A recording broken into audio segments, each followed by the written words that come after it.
ganahan mong mudaot pero di nyo ganahan mag-exercise. So nabuhat na nako sa niaging tuig kay gikan ko sa 78 kilograms, napaubos na ko hangtod sa 66 kilograms. Wala na siya exercise, guys. So magic dili akong gibuhat is simple ra kayo. Nag-change ra ko og mindset. Kani manggong mindset mo gini ang ugat sa atuang mga actions. Kung nakita mo kahoy, kanang kahoy, di ba? Inyong makita nga punuan ug ang mga dahon.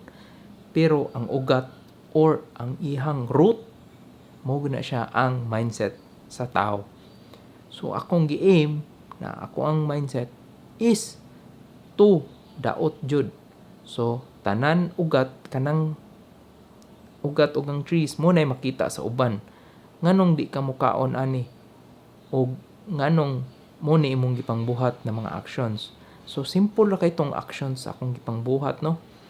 Kato is nag-change ra ko sa mindset nga di na ko mukaon og pagkaon nga gikan or gi-process na pagkaon. Unsay example sa process na pagkaon? Simple lang. Kanang pan. Nganong ma-produce ang pan, daghan kay siyang sugar.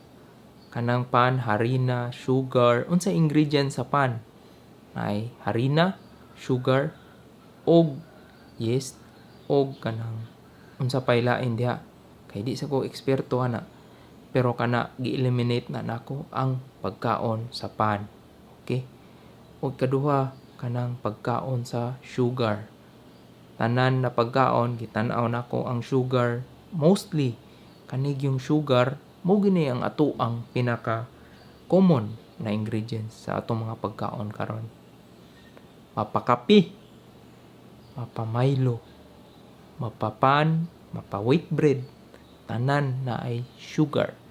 So unsa mo na ikaduha, ay katulo, simple na kayo. Gi-eliminate ra nako ang pagkaon of carbohydrates.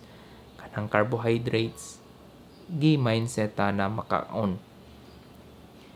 Carbohydrates as rice gi-minimize na nako, spaghetti minimize, kanang pansit minimize, wheat bread ungon sila wa gamay ra nag sugar pero it boils down ang imong atay manggod gi-produce iya ra yung kuan pagsabot na 1 or 0 para nag-computer. So ingon siya nga sugar na or di mora gina ang akong consideration. Ikaupat, kaon kog itlog. O baliko nako itlog. Gamit kayo ang itlog kay kanang itlog naa diha tanan sustansya. Boiled egg o fried egg sunny side up. So ana siya.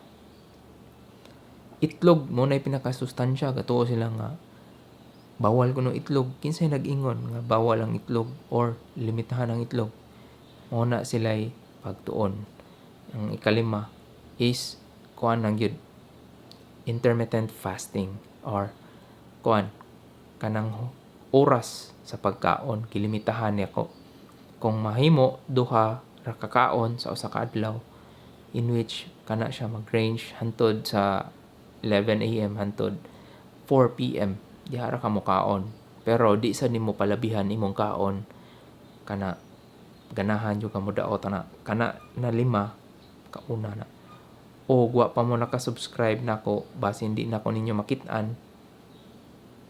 Kung naka-subscribe man mo, congrats kay nagtubo ta kanunay kada adlaw og suporta ay ta sa pagpadaot og pag-spread sa maayong balita niining pagpadaot. Kay karon manggod ang kalibutan napalibutan na kita sa common food na ingredients are sugar. Mapakape mo na akong ingon ay mo kumpiyansa kay ang kanang sugar mo nay feeding the cancer cells. Dili ko doktor na moingon na pero sa akong experience kani yung sugar mo ni ang nag-feed sa mga cancer cells. Kay katong ilang giingon nga meat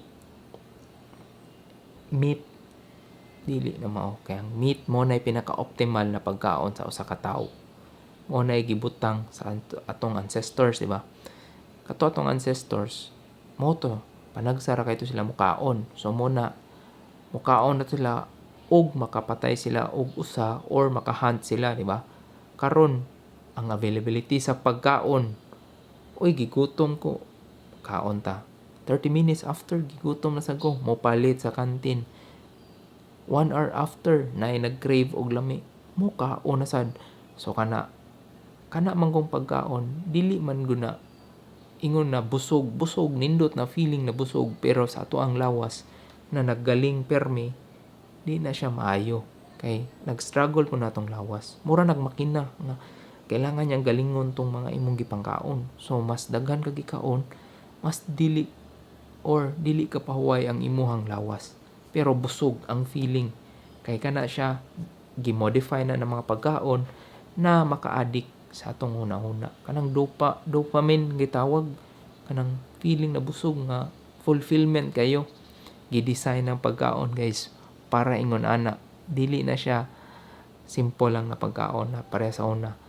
Kung sa una mo kaon kag usa ka saging katong dili tamis, di ba, mabusog na ka. Pero karon kaning mga tamis, donuts, enough ra ba ninyo ang usa ka donut? Dili oy. Tungod kay gidesign na siya na maka-addict. Ang sugar maka-addict, no? By the way, subscribe sad para ma-addict sad mo aning channel la. Kani Bisaya ni na channel about health and financial ug unsaon na to pag negosyo, kay share na ko ang sikreto para mo daghan na or ang inyong financial mo level up sad. Okay?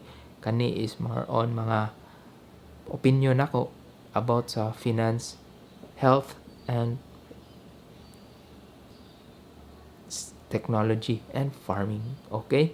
So daghang salamat, daghang kita-kita ninyo sa future na panahon.